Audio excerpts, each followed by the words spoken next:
Insurance isn't one size fits all, and shopping for it shouldn't feel like squeezing into something that just doesn't fit. That's why drivers have enjoyed Progressive's Name Your Price tool for years.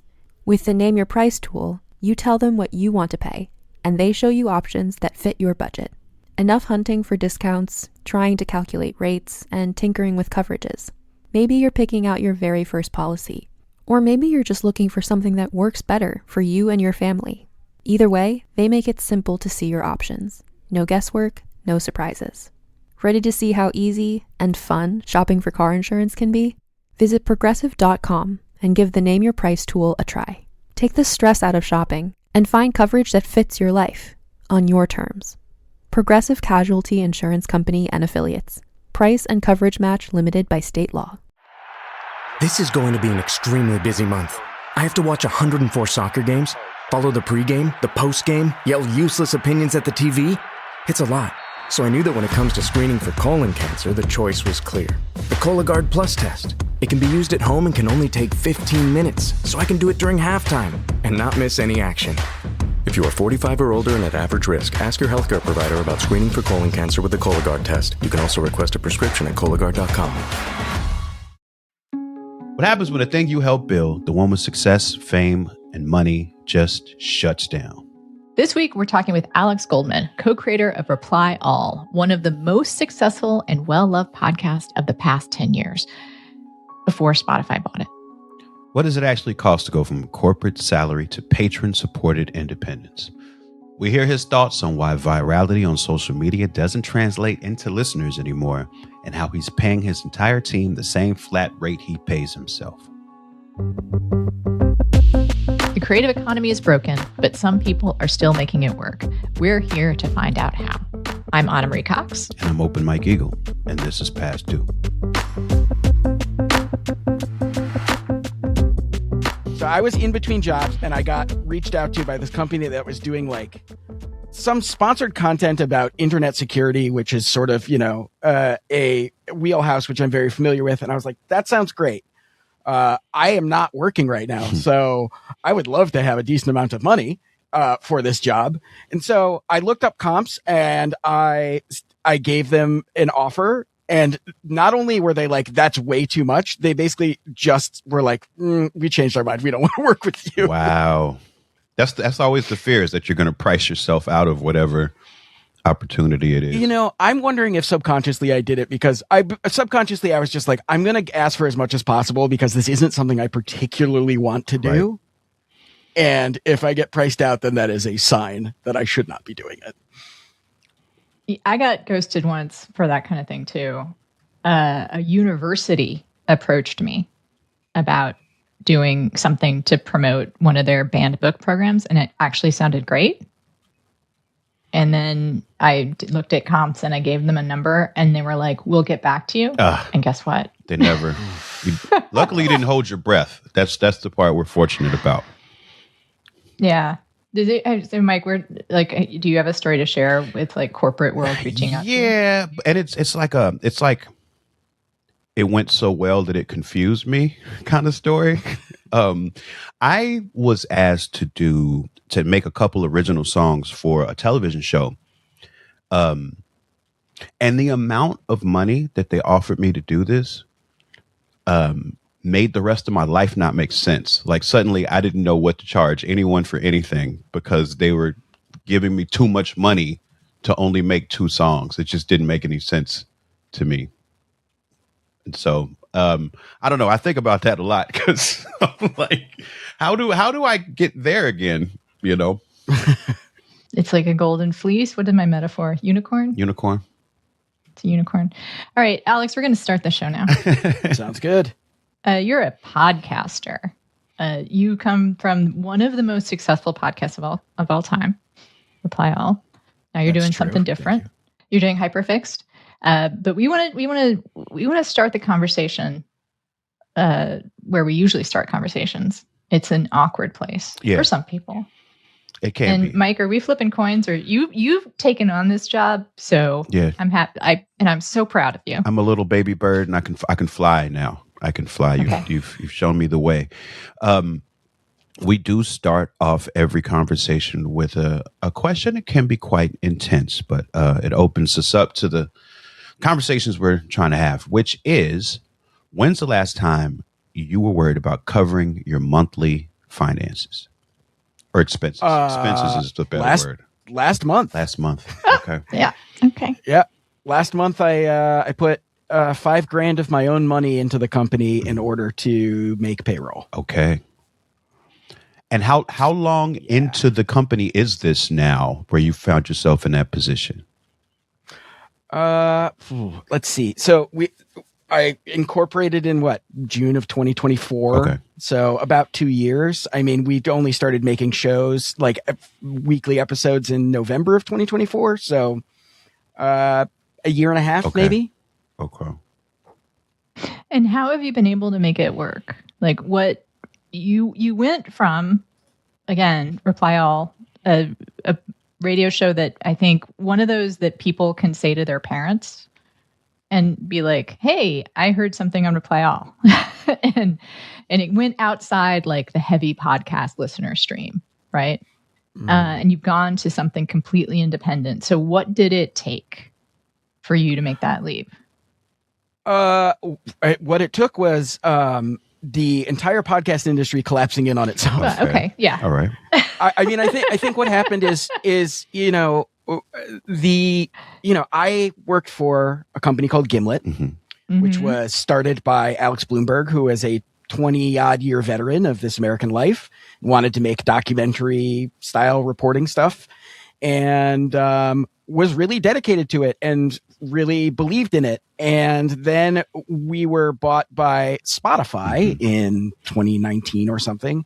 And it might shock you to find out that Spotify didn't necessarily believe in journalistic reporting. In fact, they really didn't like us very much. When you say us, you mean everyone under the Gimlet umbrella, or your show specifically? I mean, our show specifically, because we were sort of the biggest people. We were the biggest show, and I feel like made the most requests in terms of sort of getting what we wanted. But also, I think in general, they just had like a real. I mean, you guys know the tech industry. They do not like journalists. So and buying a company full of journalists is a very uneasy marriage. And I didn't mention what Reply All was even about, but it was sort of internet culture in a lot of ways, and a lot of tech journalism, and told with a narrative, in a narrative manner, like they were stories and reported. It wasn't just a couple guys yakking, right? Right. Though there was good yakking too. But do you think that you were particularly threatening to them? Because Spotify is the kind of company you would cover. Well, I mean, we did cover them a couple times during their ownership of us. And in that time, they never once granted us an interview. Wow. They refused every time that we were covering Spotify to give us an interview. That's one of the reasons I think they thought we were kind of a nuisance. Because, we would be like, hey, how many of the things that are on your website are made with AI? How much of this is legit or not? Are the rumors that you guys are actually creating your own music in order to sort of put that music on a playlist and generate revenue for yourselves true? Because that was a persistent rumor at the time. And they were just very annoyed that they had to answer this question at all. So they chose not to. You were covering the demise of the journalism industry and the rapacious nature of modern technology companies in real time. Yeah. And I don't even think that I was aware. Like, I even think that I was a little Pollyanna-ish about how bad things were going to get. Like, I didn't quite understand how much they hated us and how much they did not care about the existence of journalism at all. When it came time for the show to end, and this is just as much as you'd want to get into it, is there an ownership situation where you couldn't just take the show somewhere else? Or were you just completely over the weight of having had that show for that long? I mean, I think part of it was, my co-host resigned from the show after some people in our on our staff complained about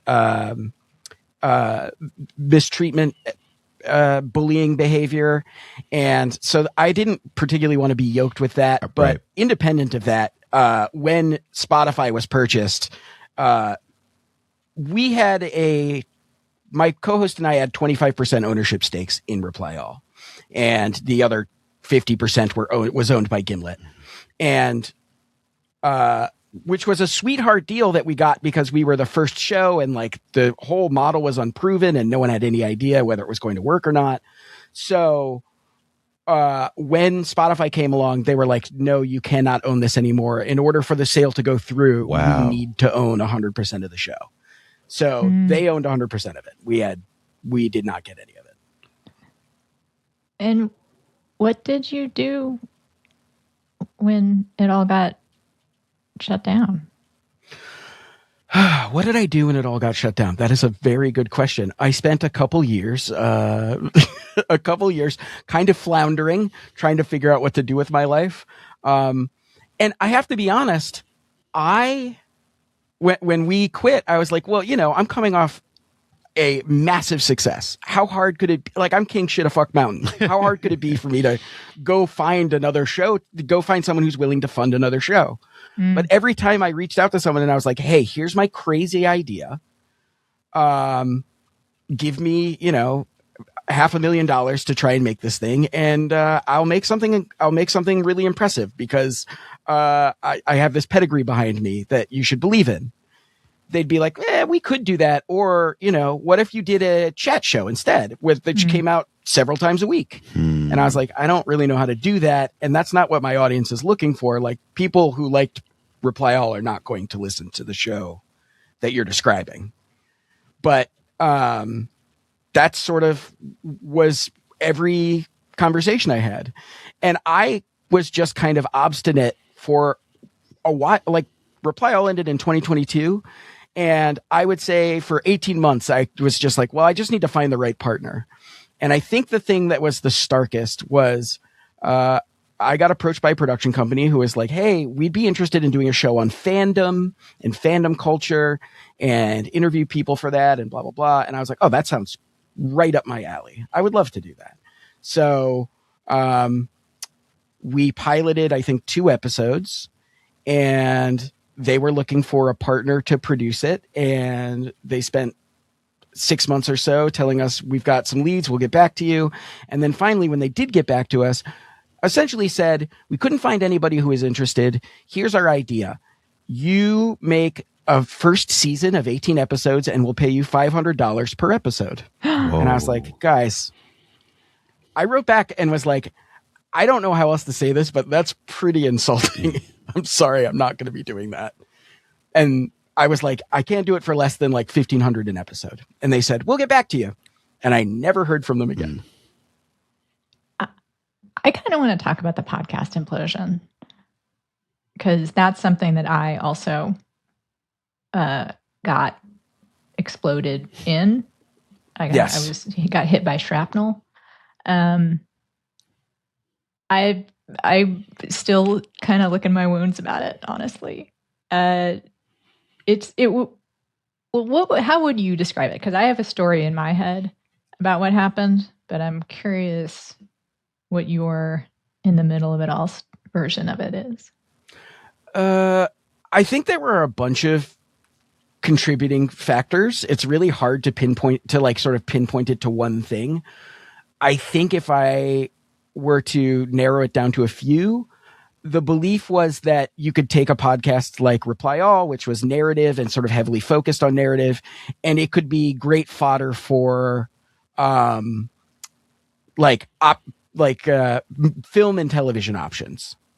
So like, I do think that there was a belief that you could take a show like ours and then, option 5 or 6 movies from it. And, we did get a couple options. Nothing ever got made. And there are a variety of reasons for that happening. I think that that's probably one of the things was that there was this idea that it would become this crazy growth industry and you could make a million serial style movies. And there were a couple, like, Homecoming, which was made by Gimlet, which was a fiction show, got adapted into a television show with Julia Roberts and Bobby Cannavale, or maybe Jason Schwimmer. Maybe Bobby Cannavale was on the podcast. But like nothing ever materialized. But the other thing that I think is much more important is that companies realize that, like, you don't need to pay for all these journalists and 6 months of research for an episode when you can get Jason Bateman and Will Arnett to come on and just chit chat for a while, and they bring in thousands of people, millions of people on name alone. So from what I saw, I do blame the pandemic, basically. I mean, that's certainly another part of it, right? No one was commuting anymore. It's because all these celebrities stuck at home. Someone's like, "Hey, why don't you do a podcast?" And then these celebrities found that they could easily parlay just name recognition and yap, and just yapping became a thing you could do. And as a person who did interview shows, I would say that's also a skill that journalists have. And it's not just yapping all the time. There's yapping, but it isn't the kind of, I mean, you do interviews, this. It's a skill, and you don't get that skill just from being very funny, right? And or being famous. I do agree. I actually listened to Smartless for the first time the other day because I was like, what is the big deal with this show? Why do people like it? And I mean, I do understand that so much of the appeal of podcasts is that it's like you're hanging out with your buds, you're hanging out with these people who you develop a relationship with. But since I did not have that relationship, I do not have that relationship with these guys. I did not get it at all. I just don't understand it. It's not for me. And I'm sure they're all very nice. Well, I don't know. They could be terrible, but I assume they're all nice. I have nothing against them. It's just, I don't understand the appeal. So on this week's bonus edition of Past Due, we ask Alex the question a lot of podcasters are asking themselves: should I go independent? His answer is honest, helpful, and surprising. Hear it now at patreon.com/pastdue.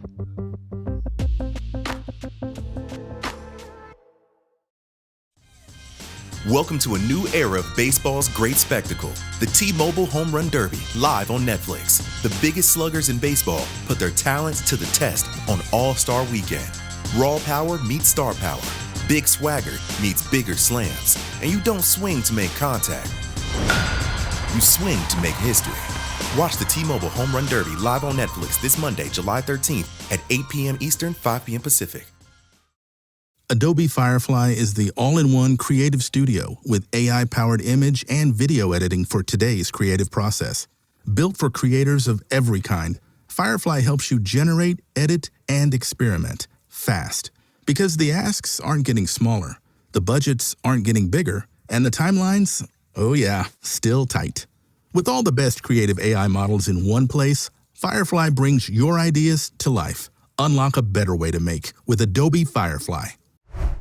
So you had 18 months of flailing. Well, can I jump in for just 1 sec? Because I did have another question about the implosion before we moved on from that. And sure, I don't know if we've, touched on it in this conversation as much as it feels like it was a central factor to me, or maybe I'm just confused about how its importance. But to me, it seems like the value of the advertising or the amount that companies were spending on podcasts also crashed. Is that true? It feels true to me.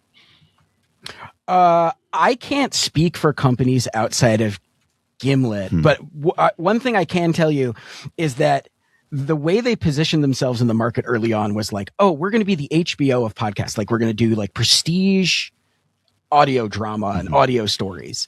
And part of that was them saying, like, because we are the HBO of podcasts, we're going to charge crazy advertising prices. And it was early enough in that period of time where they could. And I remember when we first started, the CPMs on our show, and if anybody is listening doesn't know what a CPM is, it's cost per 1,000 listeners. So every 1,000 people who download the episode and listen to the ad, you get a certain dollar amount.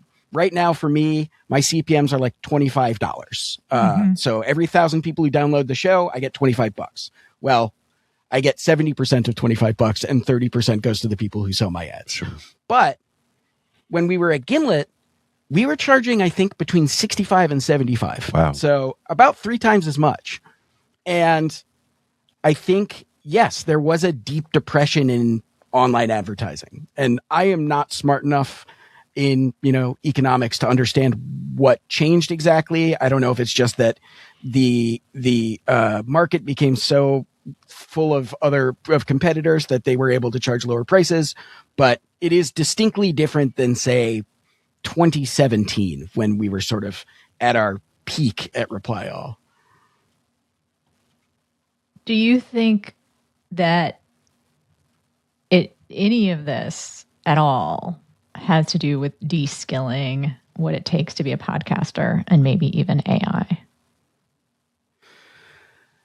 Less to do with AI, but certainly more to do with what it takes to be a podcaster. I mean, when we started, we were all, refugees from NPR, and like we'd all gone to journalism school. And I think once people got a hold of microphones and were able to make stuff, they were suddenly making it for almost nothing in their basements. And that is not in any way to denigrate the skill of some of those podcasters. I think that's that democratization is really good. I don't think that's bad. I don't think that competition is bad, but it is just the nature of this industry that it did make it harder to justify charging those kinds of prices. And yet here you are, still a podcaster. I know, against my better judgment. So let's get beyond the initial implosion then. Mm-hmm. You spend 18 months trying to sell or trying to, find a partner for your good ideas. And then what? I kind of was just like, I don't know what to do here. How do I make something without someone funding it? So the first thing I did was I talked to Radiotopia, which is a company that distributes podcasts and sells ads for them, and said, hey, are you interested in making something with me? And they were like, yeah, sure, but we're not going to be able to offer you like any startup capital or anything. And so I realized that what I was going to need to do was sort of a Patreon style model, which is something that I had never done before and was honestly really uncomfortable with. The idea, I just was like, I don't like the idea of charging people to listen to certain episodes of the show. I want it all to be free and all to be paid for by advertising. And then realized very quickly, well, it's great that you want that, but that's not the way things work anymore. Not to interrupt, but I'm curious about that particular point. Since you had the history of, doing podcasts where you had the institutional support, and you weren't leaning on listeners, did you feel like you had a relationship with the listeners of Reply All, or how was that relationship fostered if you weren't having to communicate with them and solicit any support directly? I do think that we had a relationship with listeners, and I think part of the relationship was that a lot of times we were we would do segments we called super tech support, where listeners would write in and say, hey, I've had this problem. I can't resolve it. I have no idea what to do with this. Could you look into it? And like part of that was like fostering this connection with our audience. And independent of that, I just think that like the relationship that one has with people that they're listening to is really contingent on sort of getting to know the personalities of those people. And I think that we put a lot of our personalities into the show. Mm-hmm. So even if I wasn't like directly communicating with them, they were still, on the rare occasion, one of the best things about being a podcaster is you never get no one knows who you are. You never get recognized anywhere. But on the rare occasions that happened, people would say like, hey, how's your son? How's this thing in your life? And I was like, oh, wow, I really talk about a lot on the show that I did not realize I was talking about. So I do think that like sort of that level of openness did make people feel connected to us, even though we didn't have sort of a direct patronage model.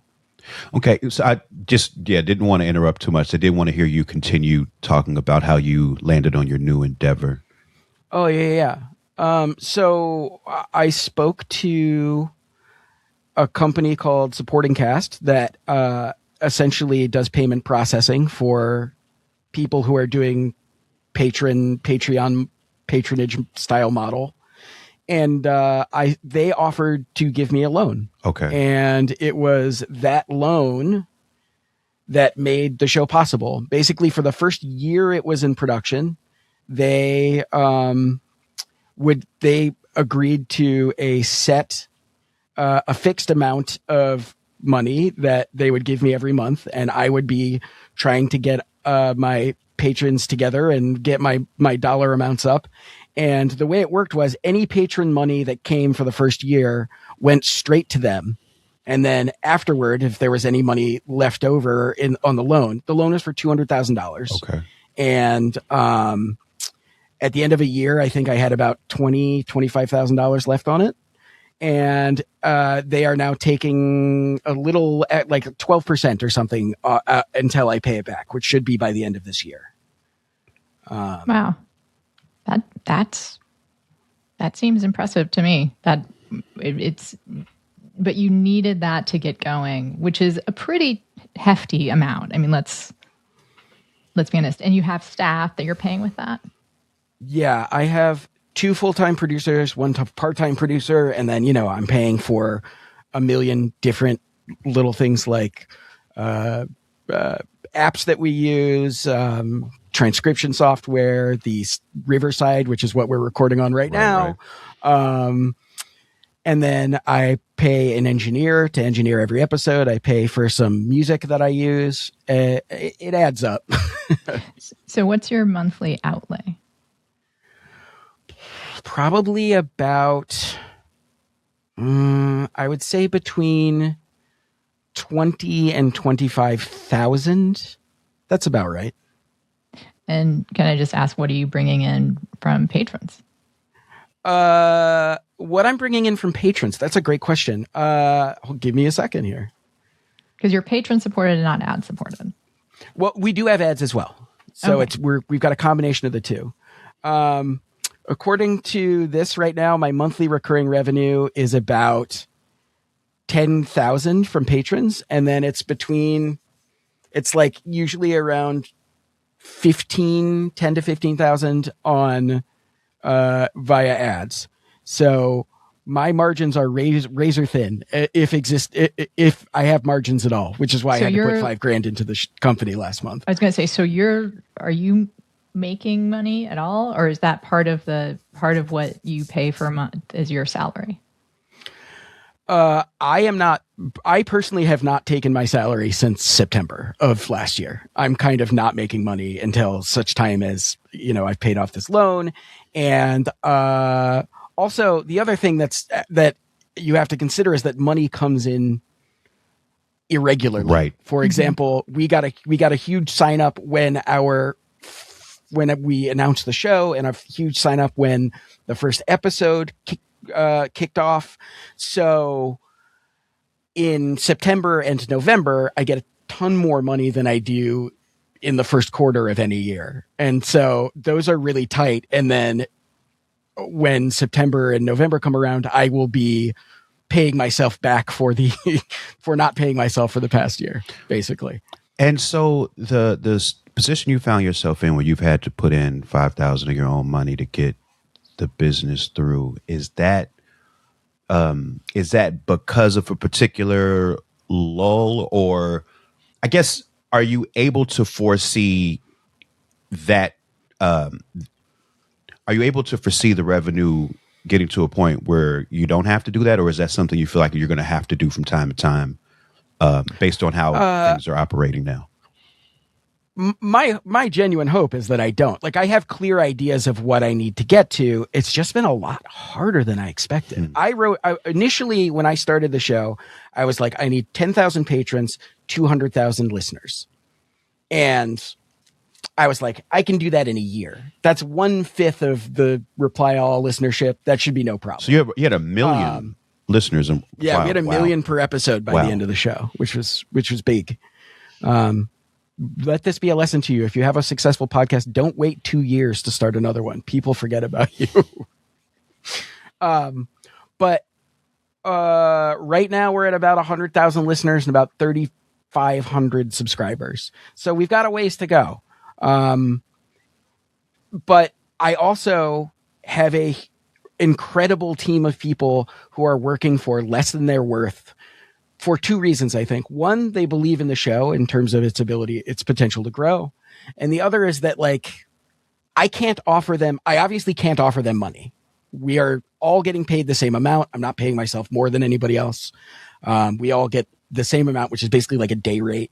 My only goal is to give people raises and pay them for their health care right now. That's my number one priority.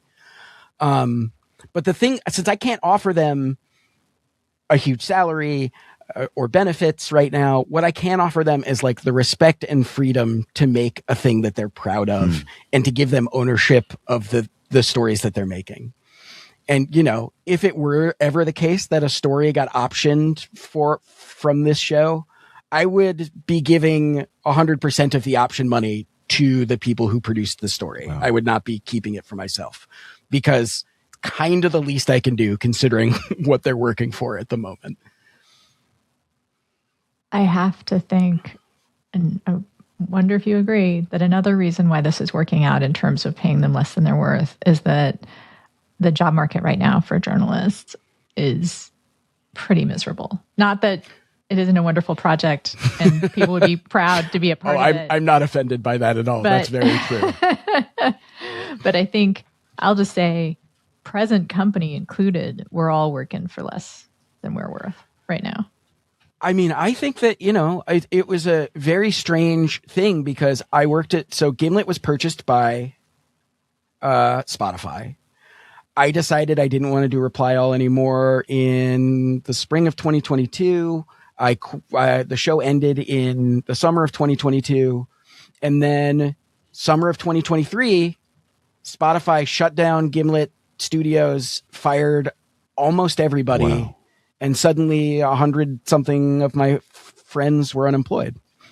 And yeah, everyone's struggling. Everybody's taking jobs piecemeal and getting paid less than they're worth.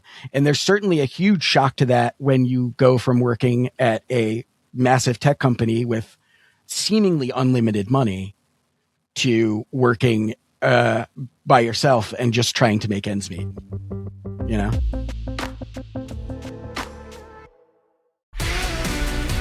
Esta noche, la espera termina. Operación Triunfo llega a Telemundo. Miles respondieron al llamado. Este es mi destino.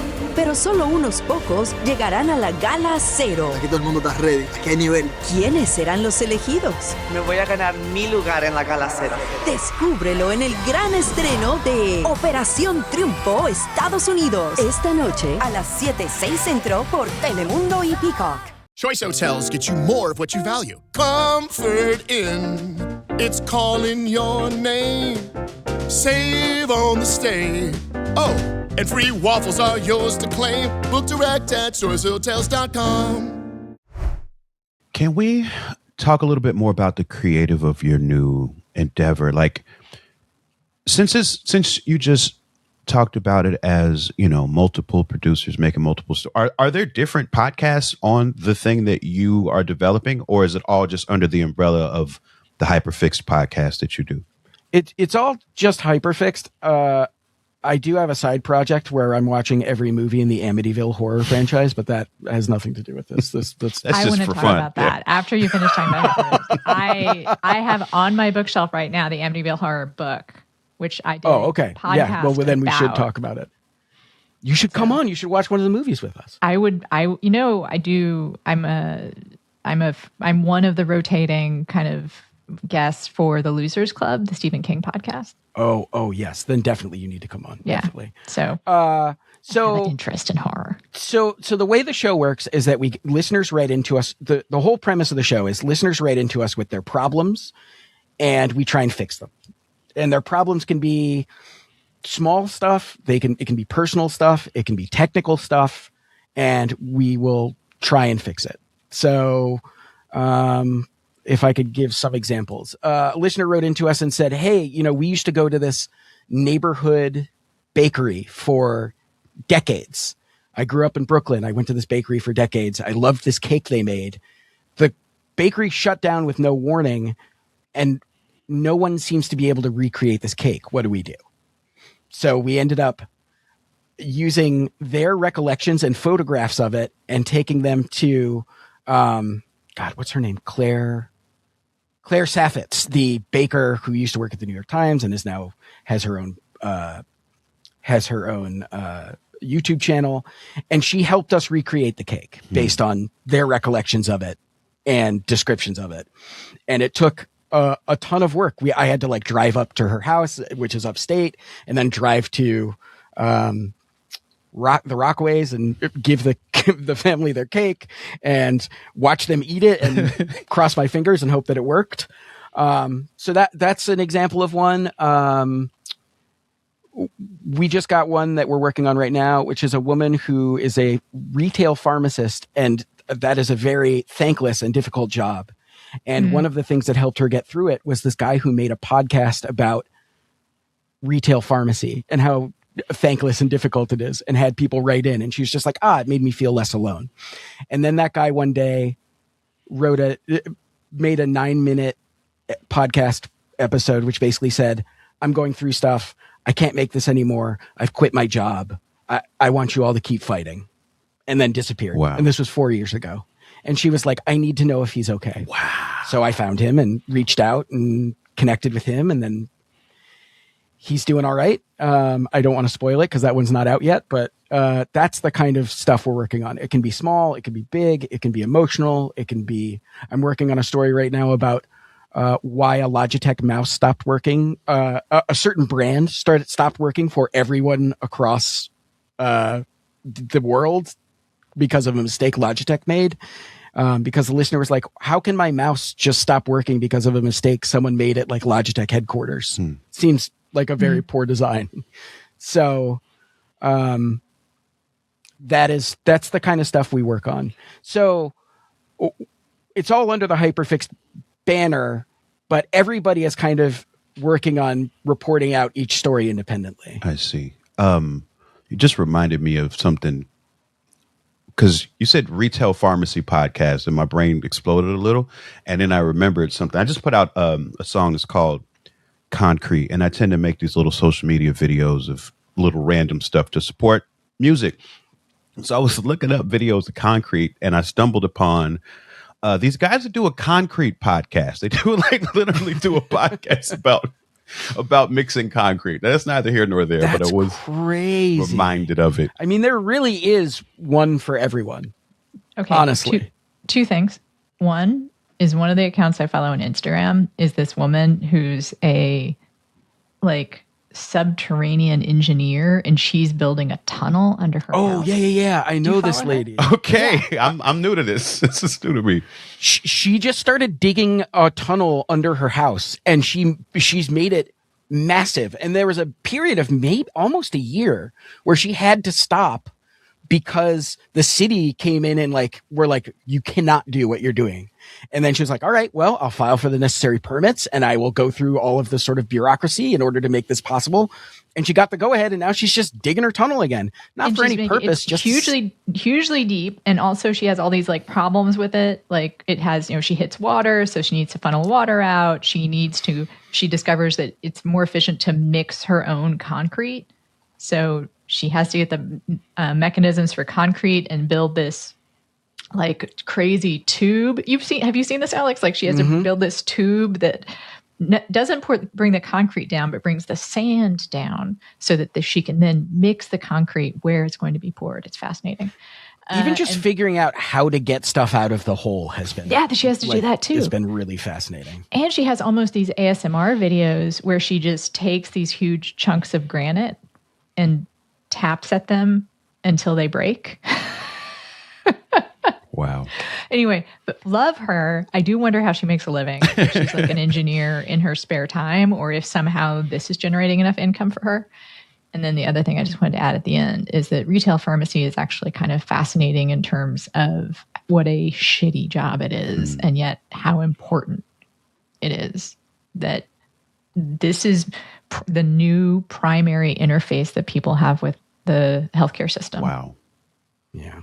That they see a pharmacist, you see a pharmacist a lot more than you see a doctor, right? I mean, a lot of the discussion, the woman who got in touch with us was like, I was chronically ill as a teenager. And the reason that I feel like I became a pharmacist was because of the ability to talk to the pharmacist about why they prescribed me these and what they were supposed to be treating. Mm-hmm.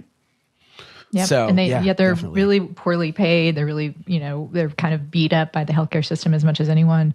And it is the most, at this point, again, the most important part of the industry for a pharmacist will spend time with you that a doctor can't. So I get why that podcast was so important to this woman. And I'm glad to hear the guy's okay. And it's a good reason to listen to the podcast. Thank you. So speaking of, tunnel making videos and stuff like that on Instagram. You said in the past that video and TikTok doesn't really suit Hyperfixed format, but that's where a lot of audience growth happens. So what is the strategy for you all when it comes to audience growth, given that those sort of obvious places don't really work for your format?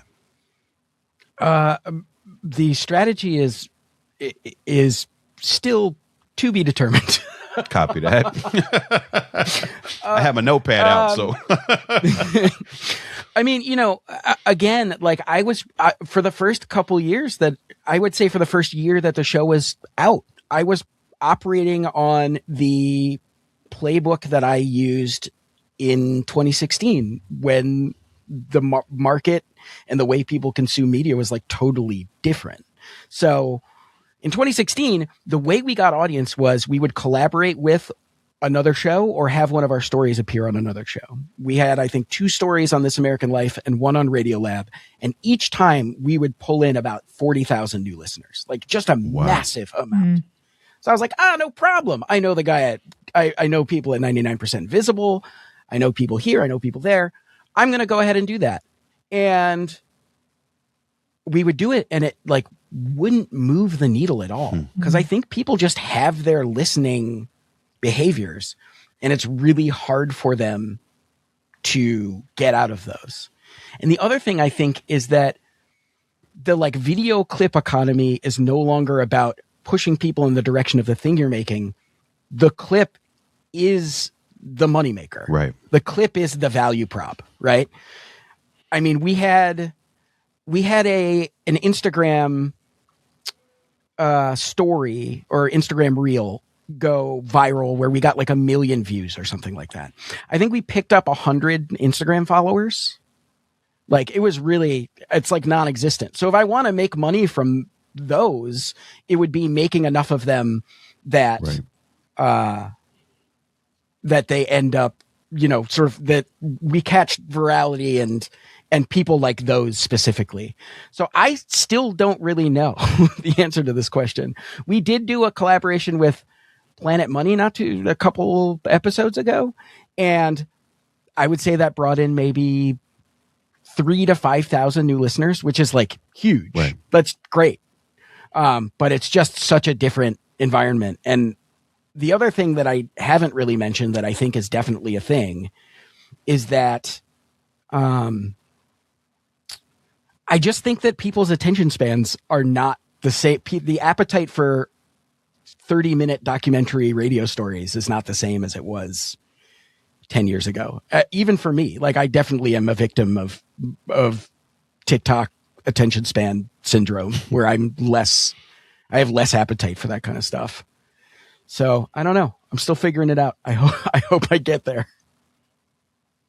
One of the things that would scare me if I had a show called Hyperfixed and encouraged people to send in their problems was that, to me, that it felt like it would give me a lot of pressure in presenting myself or my organization as somebody who can fix people's problems. How do you all farm your problems that you solve? And then, like, have you encountered one yet where just like, this is too much. This is not something that you wanted to, but it's not something you thought you were able to tackle. Oh yeah, we encounter those all the time. We've hit stories where we will get 3/4 of the way through it and be like, you know what, we can't answer this. Wow. And I think that's sorry. I said no. I just said wow, that you would get that far into it and realize that it's not really something you can tackle. We just put a story on ice that we were working on for like a year during our last story meeting, which happened right before I got on the call with you guys, and it was agonizing to have to do that. But also, it's so much better than the sunk cost fallacy of trying to keep going. But I think that the way that we temper people's expectations is that my personality on the show is relatively similar to the one you're experiencing right now, which is a person who's like, I don't know what I'm doing. I'm just out here. So I think people, the way that every show opens is I say, hi, my name's Alex Goldman. This is Hyperfixed. Each week on our show, people write in with problems and I solve them, or at least I try. And if I don't, I give a good reason why I can't. I see. So that is, I built in like, hey, this might not work out for you, but we do our best. And sometimes we actually air the ones where we're like, we didn't figure out this problem, but here is why this problem is persistent. What are the hardest problems to solve? The hardest problems to solve are usually the ones that require us to have access to corporations. And it doesn't matter if the corporation is someone like that is really into secrecy, like Palantir or Google or whomever, or if it's like Betty Crocker, who we have had to talk to and was difficult. We actually got Betty Crocker on the phone, but it was very hard to get them. It took months. Not Ms. Crocker, but someone from the... Funny you should mention that, because while we were working on the story, one of my producers, Amori Yates, found a nutritionist who helped us with the story, whose name was Betty Crocker. So we got the fake Betty Crocker on the show, and then spoke to the real CEO of Betty Crocker at the end. If that's already aired, do you mind my asking what was the problem that needed to be solved by Betty Crocker? It was Betty Crocker icing, and someone picked it up. They were living in Vancouver, and they picked up this Betty Crocker icing, and it had a warning on it which said, "Do not consume." It said only to be consumed with other food. And I was like, what does that mean? Is this like toxic on its own? What could that possibly mean? And so we finally got to the head of Betty Crocker, and they were like, it is very inexact technical writing that someone did, and we are going to change it. So, journalism in action. We figured out what it was meant to say was basically just like, this is not like a substitute for actual food. This is just something that goes on top of a cake. I've been thinking a lot lately about what my hourly rate is for journalism. It's something I wish people thought more about. I'm sure the hourly rate for music is also really low. So you're making what you said you made. Your monthly outlay is what, 20? Is that it? About 20, 25. About how many hours go into each show? Including all of my colleagues? Yeah. Oh, God. An insane amount go into each show. I would say that, our shortest episodes, or our easiest episodes, the shortest turnaround on an episode is between like 4 and 6 weeks. We're interviewing several people. And then, we write a script, we edit the script. It's a lot. So 6 weeks of work at 40 hours at least. I don't know how to do math, but that's a lot. All right. 40 times 3 times what? 6 30. What? That can't be right. I don't know. Let's see. How long does it take a bunch of journalists to figure out hours per week? So I bet your number was right, actually. You said so. What I'm getting is 3,600 hours. That can't be right. That's crazy. I don't know how to do math. This is the whole reason I became a journalist, so I didn't have to do math. And I got into podcasting so I don't have to dress up for work. I think we can just do the round number of six weeks of work for 3 people working full time. Yes. Right. And that adds up to not a lot per hour. We can. No, not very much. And that's also 4 episodes a month. Yeah, we do. I mean, to be fair, we do one main feed episode and then 1 bonus episode. So we're doing like 2 main feed episodes, which are generally the deeply produced ones. The bonus episodes are either stories that didn't quite pan out the way we hoped or extended interviews. So they generally are lighter lift. All right. Yeah, I'm sure that makes a huge difference. Yeah, that's going to bring it up to a living wage for sure. I don't think so. It's like, it's a way it's not fair, right? I do think about that number because I do think people should know that's the amount of work that goes into one of these things. That especially when you have a deeply reported story, what you think of when you think of a journalist job is we are not getting paid very much. Whenever you see a 6-figure salary for a journalist, it's still not very much in terms of how many hours we put in. Mm-hmm. But at the same time, we had a guest on that Colt Cabana. Actually, he said this, Mike, which I never forget. He said we get paid in time, we get paid in freedom. That it's not just a dollar amount. That we get paid in order to be able to do what we want. Like, I recently thought about it because I am in the middle of trying to do something, but yesterday I just couldn't face the world, and I actually spent a lot of time in my pajamas watching YouTube. And I thought to myself, if I was working in any other job, like this ability to kind of like to be able to take a break and do something that's a little bit silly, that is only, and yet at the same time, like that's part of who I am. And I get to absorb this culture and maybe write about it someday. Right. So I'm curious for you, like, what's the other way that you get paid? Oh, I mean, I get to like learn about incredible, amazing stuff all the time. I've become a low-key expert in the field of hedge mazes because I did a story about hedge mazes. I know I got to speak to the world's preeminent hedge maze designer. I mean, who gets to do that? On top of that, like, I also have to say that, like, I lived through the halcyon days of the podcast boom where I was getting paid pretty well.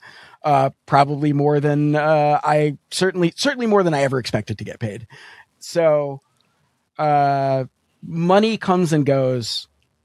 The freedom to work how I want to work, and the good fortune I have to work with the Hyperfixed team of Amor Yates, Emma Cortland, Sari Savas-Ukenik, Kat Schuknecht, all these people who've come and gone from the show in the relatively brief time that we've been working on it. Like, I am so lucky, incredibly talented, incredibly kind, incredibly curious people. That's worth not getting paid. I think that's worth deferring my pay for 9 months and then paying myself back in September. Like, I'm very lucky to work with these people. And so, yeah, it's a challenge. I hate being the boss. I hate having to worry about keeping track of receipts and W-9s and invoices. None of that is stuff I was trained to do. And I'm bad at it. I frequently will go on Slack and text and say to my coworkers, just curious, I'm looking at my bank account. I'm just curious, when's the last time you invoiced me? And I want to make sure that I paid you. But I do feel so lucky to be able to do what I do. And so it's really, as much as I'm like, this is a scary thing and I don't know if it's going to work, just having the opportunity is like really incredible. So the most important part of our podcast, we've covered a little bit because we know what you need. But if someone wants to support you, what are the best ways to do so? The best way is if they become a member of Hyperfixed. It's hyperfixedpod.com/join. You know, you get bonus episodes and discounts on merchandise, and we're doing a live show in September. You'll get a discount on that as well. If you don't feel like paying for it or can't afford it, which I totally get, the best thing you can do is share it with other people. Because the more listeners we get, the more financially stable we will become. But, you know, just listening at all is supporting us. So I really appreciate anybody who listens, period. And where will people be able to find the Amityville Horror podcast that I will soon be a guest on? The podcast is called Amityvilleville. We're currently, I think, on the 16th Amityville movie. There are about 90 of them. I don't know if you knew that it's become a big independent craze. 90's a lot. To make independent Amityville movies. Starting in about 2011, there are like 20 a year. There's an insane amount of them. And they're like direct to video? They are direct to streaming. A lot of them are like fully homemade handheld camcorder movies. And some of them are really tough to get through. So, but they get very silly. There's Amityville Karen, Amityville Outhouse, Amityville in Space, Amityville Vibrator is one. Okay, all right. Anything can be haunted. That's true. Surprised. That's true. So, I'm sorry, say again? Anything can be haunted. I mean, so later in the series, there was a big emphasis on haunted objects that came from the Amityville house and went somewhere else so that they didn't need to get that expensive filming location and could just film it anywhere. So there are a ton of there's haunted wind-up monkey, there's haunted mirror, there's haunted lamp. All of these have been the plot line of an Amityville movie. And you can find that it's at Amityvilleville on all social media and on your podcast app. Well, this conversation has not been haunted at all. This has been very, very nice, very informative. We appreciate your transparency and your willingness to talk about the uncertainty of it all, because that's, something we're unfortunately all dealing with is uncertainty in all of our arenas and institutions. Yeah, thank you so much. I really appreciate you guys reaching out. It's been a true pleasure talking to you.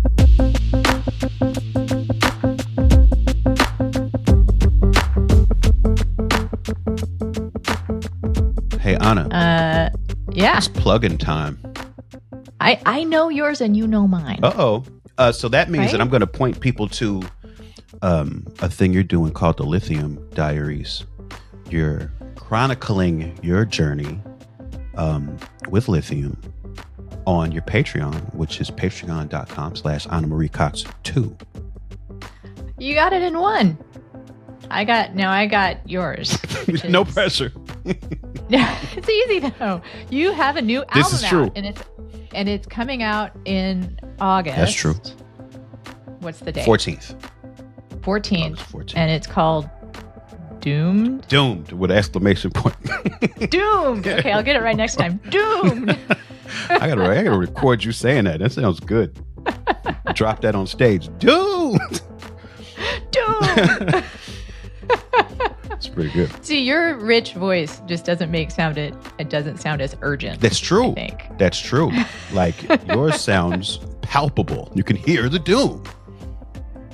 And it's about the full title is Doomed, a rap album about a relationship that ends in every possible universe. And it's about a breakup. I'm glad. I am honored to be with you on this journey. Well, yeah, you've been here the whole time. Yeah. When we tell people this is low key a divorce podcast, maybe it is actually high key, middle key at lowest. I wanted to add something just in case people don't know. I do have my usual stuff going on, including my other podcast, Space the Nation. Right, right. Yes, we should remind people the regular stuff too, not just the new stuff. You're right. Did you have more regular stuff? Well, I got the podcast Space the Nation, and I am a columnist at the New Republic. And I am on the, not Twitter anymore, but Blue Sky and Instagram. And then I know another one of yours. What's that? You're a streamer. I do stream. You stream. I'm an adult streamer. I could imagine a few ways that might be interpreted, but I don't mean it any of those ways. So you stream the Twitch. I do. I do the morning show on Monday, Wednesday, and Friday morning from 9:30 a.m. to 11:30 a.m. Pacific time, and it's mostly about music, but we talk about all sorts of stuff, and it's a great community, and people have a good time. I want to show up sometime. You should. I'll ping you. All right. See if you're around. Past Due is hosted by Anna Marie Cox and Open Mike Eagle. It's produced by Andrew Steven. You can find more at pastduepodcast.com. Help support the show by joining our Patreon at patreon.com/pastdue. You'll get bonus content, extended interviews, and more. As always, if you like what we're doing, another way to help is by subscribing, sharing the show, and leaving us a review. Thanks for listening. Lee C. Camp here. If you've been enjoying this show, I think you might enjoy my podcast, No Small Endeavor, produced by Great Feeling Studios and PRX. No Small Endeavor explores what it means to live a good life. We sit down with courageous, impassioned people like actor Martin Sheen or civil rights hero James Lawson to ask what it means to live a life worth living. Follow No Small Endeavor wherever you get your podcasts. Living a good life is no small endeavor, and we would love to help. There are a bunch of ways to prevent crime that no one is talking about, like how wind direction can make your community more violent or peaceful, and how GLP-1 meds could reduce felonies. This is Fighting Crime, where we ask the big questions. What if we've been having the wrong conversations about crime? Two policies, ban the box and clean slate, don't seem to be helping, even though they sounded like they should or they would. I'm your host, Christina Quinn. I'm going across the country from prisons to universities, police chiefs to inmates, to look at the evidence and question everything we think we know about how to make America safer. Economists think a lot about how people respond to incentives. If we want to reduce crime and change behavior, we need to increase the costs or reduce the benefit. Join us as we figure out new ways to fight crime and be prepared to think differently. Fighting Crime. Listen or watch on Apple Podcasts, YouTube, and Spotify.